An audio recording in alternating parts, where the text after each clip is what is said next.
Do you ever get scared to apply for a Salesforce Administrator job after you look at the description? Do you read what the posting says and think to yourself, why is it asking for 5 years of experience when Salesforce just released this product a month ago? What about asking yourself what the metadata API is? You might say, I've never seen this in my life. I don't know what those words are. This might as well be in another language. Well, in this video, I'm going to break down how I would read a Salesforce Administrator and developer hybrid role at one of the fastest growing companies in the data and AI sector, Databricks. By the end of this, you're going to have an understanding of what one of the top tech companies is looking for in Salesforce Administrator talent and what you can do to set yourself up for success if you choose to apply for this role. Now, just to be clear, I'm not sponsored by Databricks. I just thought their job posting would be instructional here. If you can get a company like this on your resume and do well in the role, then it's going to be very easy to find Salesforce positions in the future. This video is going to be broken down into the following chapters, so feel free to navigate to the places that make the most sense for your use case. The first chapter is going to break down how I would learn about the company. The second section or chapter will be about breaking down the title of this position. The third chapter will talk about location and pay. The fourth chapter will talk about the job description. And the last chapter will talk about what I think the impact that this position can have on the company. So let's go to the first chapter. Learning about the company. So what does this company do? Databricks is a data and AI company, and they have about 7,000 customers. About 40% of the Fortune 500, aka the largest United States companies, they use Databricks to effectively unify their data, analytics, and AI. They're based in San Francisco, but they have offices all over the world. Now, if you want to learn more about them, what I'd suggest doing is looking up recent news articles, watching YouTube demos on their products and services, looking at their leadership team, researching their board of directors, and searching for other employees who do Salesforce work or are stakeholders at Databricks itself. Now let's move on to analyzing the title. So the title is called Salesforce Developer Administrator. It's one of the more confusing job titles that I've seen, but my guess here is that they're looking for an admin with a little more developer experience, but they're not necessarily a full-fledged developer.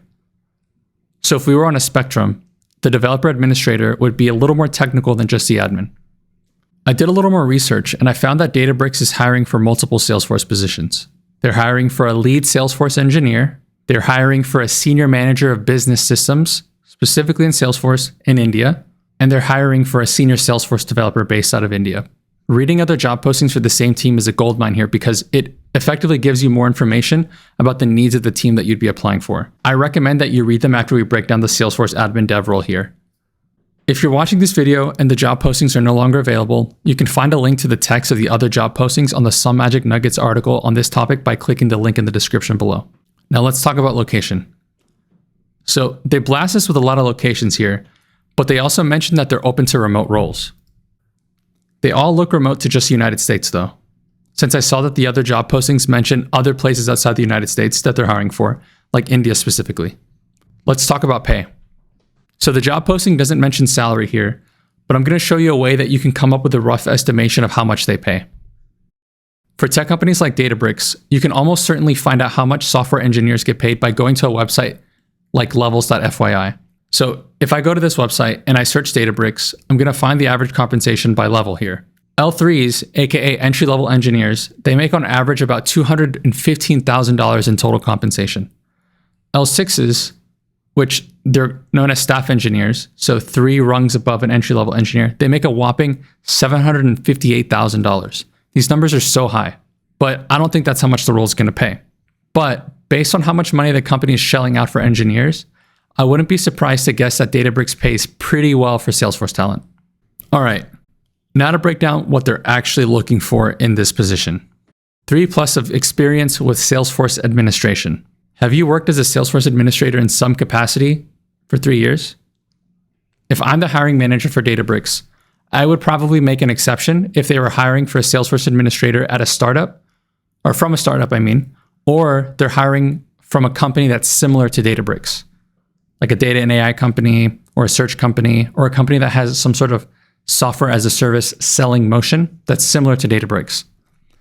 Because there might be an overlap in what what the Salesforce admin did there and what they can do here. 3+ years is not a hard role, by the way. So if you have experience that you think is transferable to this role, it might not specifically be the same type of company as Databricks, but you might have other transferable experience. I would say feel free to apply here.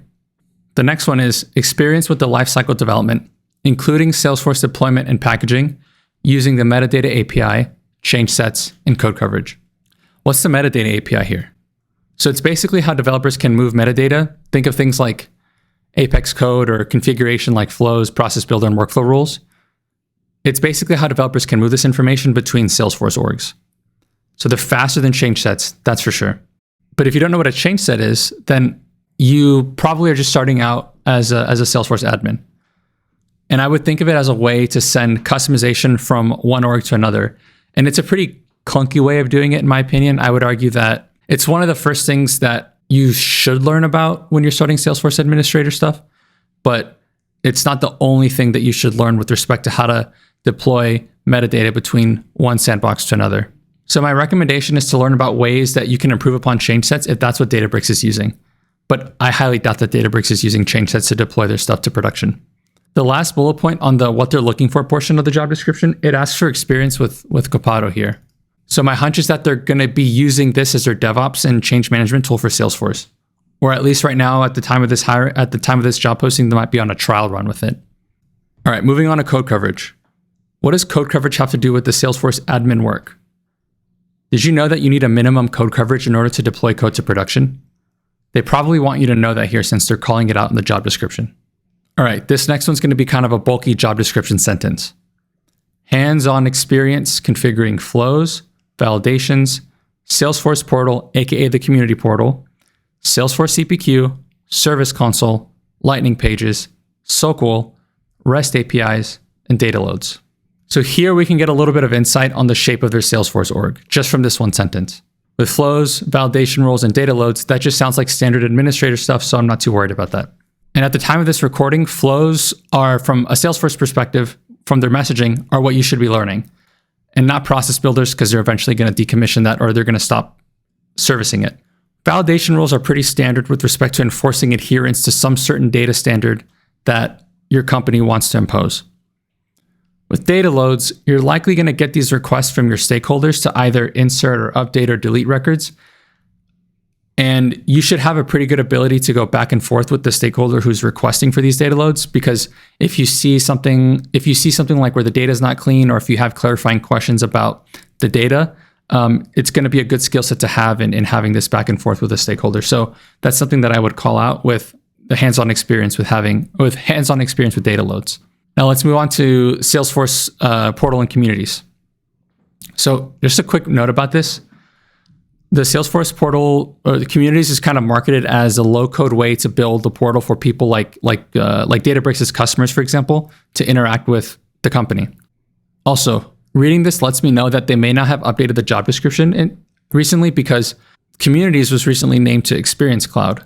So if you're applying, I would call that out somewhere and get yourself some brownie points for knowing that it's actually Experience Cloud now. Anyway, if they're using Experience Cloud, my guess is that the Experience Cloud for their customers is the reason for it is so that customers can raise tickets and check on the status of their cases and things like that. And given that they have about 7,000 customers, you can start to take a guess at how large their Experience Cloud footprint actually can be. All right, let's talk about Service Console.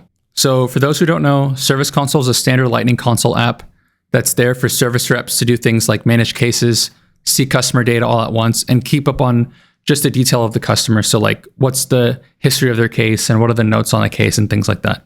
If they're using Service Console, I would have further reason to believe that their support teams that are pretty much there to support the customer, that these support teams are using Service Cloud to take action on a customer's case. I think that's what Databricks is using Service Console for case management for customers, and maybe internally as well. All right, let's talk about Salesforce CPQ. It's the bane of many people's existence, and it's why some people leave the ecosystem. It's kind of a joke, but I'll let you decide. If you don't know, Salesforce CPQ stands for Configure, Price, Quote, and it's Salesforce's way of trying to make the selling process easier. Getting CPQ certified is no easy feat. So what do you think Databricks is using Salesforce CPQ here. They're probably using it to generate quotes, send them to customers, and my guess is that they're probably using an e-signature platform of some sort to track the customer signature, and they're storing it in Salesforce or they're storing it somewhere else. And the reason why I have reason to believe that is because they call out DocuSign explicitly here. So my guess is that they're using DocuSign in conjunction with Salesforce CPQ here. Now, if you haven't learned about what CPQ is, I'd recommend taking a trailhead or watching some YouTube videos to acclimate yourself to this world, because it's a big world. Now, companies' appetite for CPQ knowledge is unmatched right now. This is a hot thing to know in the Salesforce ecosystem, and it'll probably be for years to come. Let's talk about Lightning Pages. Basically, Lightning Pages are a custom layout that lets you design pages to use in Salesforce. They're on every object, and my guess here is that Databricks wants to know if you can configure them with little to no oversight. So, for example, if a stakeholder asks you to rearrange the account page, would you be able to do it? That would be my litmus test for your knowledge on Lightning Pages. Let's talk about SOQL. This one's a little interesting because usually SOQL falls squarely within the development team and the development side of things, but since this is a hybrid admin developer role, there's this subtle expectation that you at least have somewhat of a grasp on SOQL. And if you don't know what that is, then basically think of it as a way for you to retrieve data from objects in Salesforce programmatically. If you do know what SQL is, then think of SOQL as like SQL, but it's much more limited in what you can do with it. Even if you're an admin, I'd highly recommend that you learn at least a little bit of SOQL, because as an admin, knowing even how to read it makes you pretty dangerous and in a good way. Let's look at REST APIs. So at a super high level, Salesforce REST APIs basically give you programmatic access to your data in your Salesforce instance. So it's how most applications that need to integrate with Salesforce will end up doing it. And this is the tell to me that Databricks has integrations going in and out of Salesforce, and probably a lot of them too. They probably have Databricks product data syncing to Salesforce, and they probably are sending sales signals to other systems via these Salesforce REST APIs. The next bullet point here is supporting the development team and product teams in assessing the defects, L3 support, and sandbox refreshes. So here, you're supporting the development team and product teams in figuring out what bugs are. Just for some context, L1 support basically means it's the first line of defense of support for a company. L1 support is limited in their technical knowledge, and if they can't solve the issue, they're going to punt it to the L2 support team, who will take over the case. Now, when L2 can't fix the case, it's going to go to L3 support. And L3 support is known as the last line of support, and it's mainly a development team or an admin team that handles these technical issues. You're going to play a role in being the last line of defense for these technical issues related to Salesforce stuff. And it also mentions sandbox refreshes here. My guess is that you're going to likely be in charge of running the sandbox refresh playbook if Databricks has one. And if they don't have a refresh playbook, then I'd highly recommend that you highlight your experience with running sandbox refreshes in the past if you did it at a previous company. If you wanted to come up with a playbook, you might include things about how to communicate with stakeholders that a refresh is happening and identifying concerns from these stakeholders if they have concerns with refreshing on the date that you specify. And then, of course, the playbook would actually have to include things like what to do when you refresh a sandbox, and if there are any post-sandbox refresh steps, like setting up SSO or running custom scripts to actually repoint integration URLs and other things. You might not have to develop those things, but as an admin, you should probably know what the playbook is for refreshing sandboxes at a company. All right, let's take a look at the next point here. Recommend and implement best practices for the Salesforce team related to configuration, integrations, and deployment. Here's my takeaway.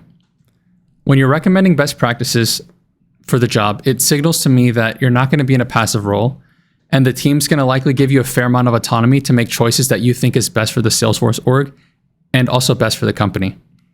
And if you have ideas on how to improve the Salesforce instance, then they're going to want you to speak up. And then on that note, if you're recommending, then you're going to likely be the person to implement these best practices.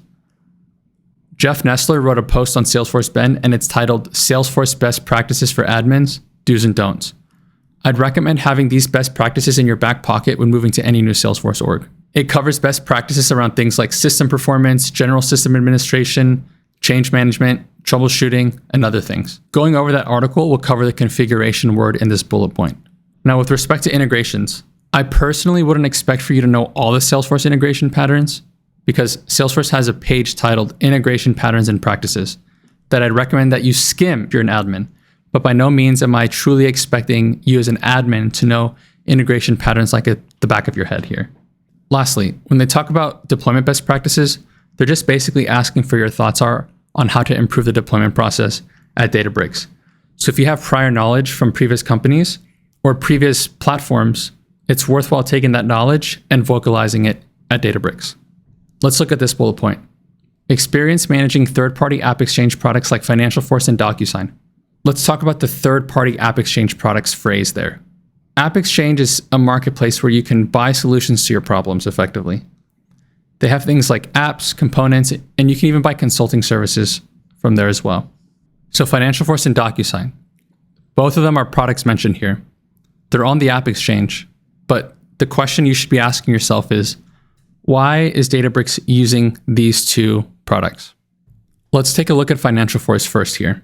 In the lead Salesforce engineer position at Databricks, one of the bullet points says that they're looking for experience with customer success platforms like FinancialForce or a plus. Now, FinancialForce has 3 different solutions that customers can choose from: ERP Cloud, Professional Services, and Customer Success Cloud.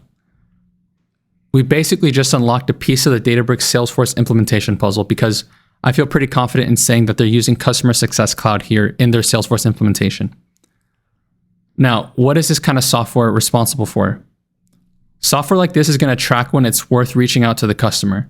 It's meant to do things like preventing churn or making sure that the customer is set up for success because let's say the customer has an upcoming renewal, then it's likely that the Success Cloud platform is going to send out automated nurture messages, basically like little reminders to customers to make sure that they're getting the most out of their products so they have a higher likelihood of renewing. Why am I saying all this though? Because if you can speak to a reason why a company like Databricks would invest in something like a Customer Success Cloud, then you're not only demonstrating that you're a great Salesforce admin, but that you also have a great business mind too.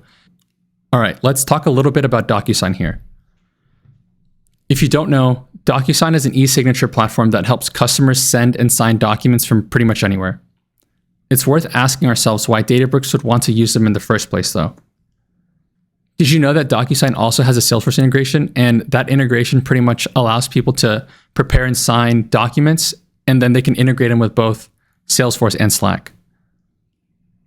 We should then still be asking ourselves, okay, well, why is that important to Databricks? So they're probably using DocuSign to send offer letters to candidates, but that's not what I care about here. What I care about and my hunch here is that they're using DocuSign and Salesforce CPQ in tandem together to send order forms to customers so that they can sign them. And I don't think they would be mentioning DocuSign here unless there was some sort of tie back to Salesforce. Since they mentioned CPQ earlier in the job description, and CPQ implementations and e-signature platforms go hand in hand pretty much, I wouldn't be surprised if they're using something like DocuSign Agreement Cloud for Salesforce, which that goal of DocuSign Agreement Cloud is to speed up deal cycles. What that basically means is have the customer get their quote faster, make sure they can sign faster, and make sure that the money can hit the Databricks' account faster. That's what's in my mind what speeding up the deal cycle means. And they might have even had their developer at Databricks work on some sort of customized flow that meets their use cases specifically.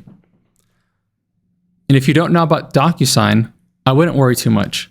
Watch some demos on DocuSign, specifically ones that show an integration between DocuSign and Salesforce, and then you'll kind of see why an e-signature platform is going to be really useful for any business.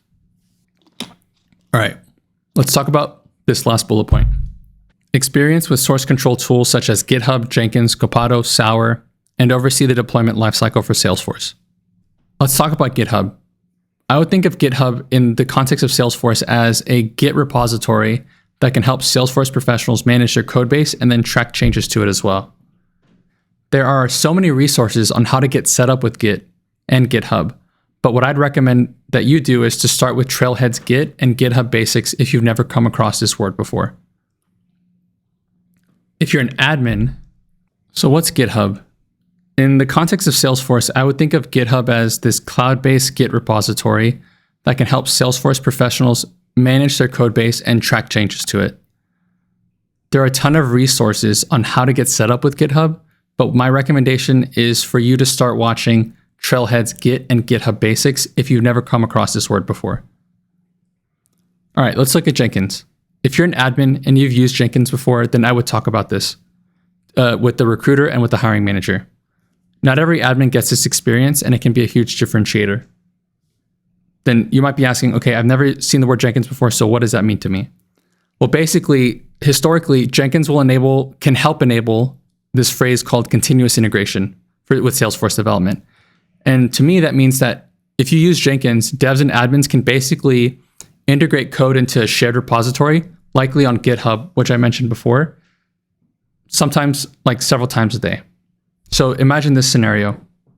You're building a flow in your developer org, and then you take that metadata and you push it to a GitHub branch. And then that GitHub branch, there's be some automated stuff running where it runs some tests in another sandbox, and then if it passes, then it's going to push your code to production. That workflow can be accomplished in part with Jenkins. But my guess here is that Databricks probably isn't using Jenkins for that use case because they're asking if you've ever used Copado before. And Copado can actually take care of this use case because its purpose is that it's a low-code, a DevOps and testing platform. And I would think of DevOps like a way to shorten the Salesforce development lifecycle. If you built a flow and it took about 2 weeks to build, test, and deploy, you could introduce something like a Copado to your org, and then you can cut that down to just a few days. And ideally, it's because you could catch bugs early and you wouldn't have to worry about manually moving your changes too. The DevOps solution could potentially handle it for you, which is, I think, a pretty cool thing. And tons of companies are starting to use things like Copado to help speed up their DevOps pipelines. Moving on to Sour, I don't know what that is, and I've never used it before. Now, overseeing the deployment lifecycle for Salesforce. Here, I'm making the assumption that you'd have your hand in maintaining the Copado implementation at Databricks because they're saying oversee the deployment lifecycle, and they also mention Copado.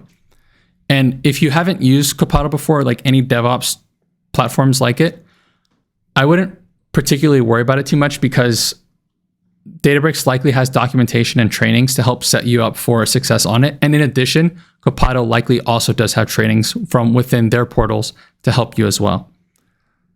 And then there's probably institutional knowledge from within Databricks that would help you out as well. Now let's highlight the important parts of the opening paragraphs in this job description. Here in this first paragraph, they mention that they're open to remote. In the second paragraph, they call out that their IT team is a product-led organization. But what product-led organization to me means is that the product is the main way that the company grabs customers. So I think about Databricks as its product, and it might be free, but it's going to be so good that others will eventually pay for it. So think of things like they're offering really good support or some other enterprise feature that customers are going to be super happy to pay for. Databricks also mentions that they have incredible growth, which makes sense that at the time of this recording, they just passed about $1 billion in annual run rate, which is like a rough approximation for their annual revenue. And for a company that's about 6 years old, that's pretty impressive. All right, third paragraph. So it mentions that they're looking for a dev-admin hybrid, which isn't something that you see too often. Not only are you going to be in this hybrid role, but you're also going to be this evangelist for using Salesforce across the business and making sure that people are using it the right way. There's a lot of leadership expectation, so you'll design, configure, and deploy Salesforce releases even if you didn't develop all the components. You're also going to be seen as someone who can help guide the business on best practices for process development in Salesforce and help keep an eye on what they want you to do in the future so you can make sure that by the time you need to implement it in Salesforce that it's done with high quality. You're probably thinking like, I have to do all this? Well, they better be paying me for it. And I'm pretty sure they are because as I alluded to it in an earlier chapter, it's a high growth company and they're willing to pay top dollar to bring in the talent that can help them get to their next revenue goal and their ultimate goal, which is, in my guess, to go public and then be known as a serious company in the public markets. Let's talk about the fourth paragraph. So in the fourth paragraph, basically it's calling out that even though it doesn't say it in the title, that you're going to be a lead resources and that your skill sets are very valuable.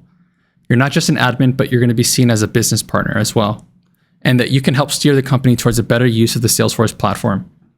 The fifth paragraph is where you unlock who your stakeholders are. It says GTM and CS, which from reading the rest of this job description and the other job descriptions, to me means go-to-market and customer success. This effectively translates to the teams that handle sales and the teams that handle everything that happens after the close of the sale to make sure that the customer's happy. Moving on to the expected impact that you will have. I don't have too much to add here, honestly. I would consider this the TLDR of the entire job posting.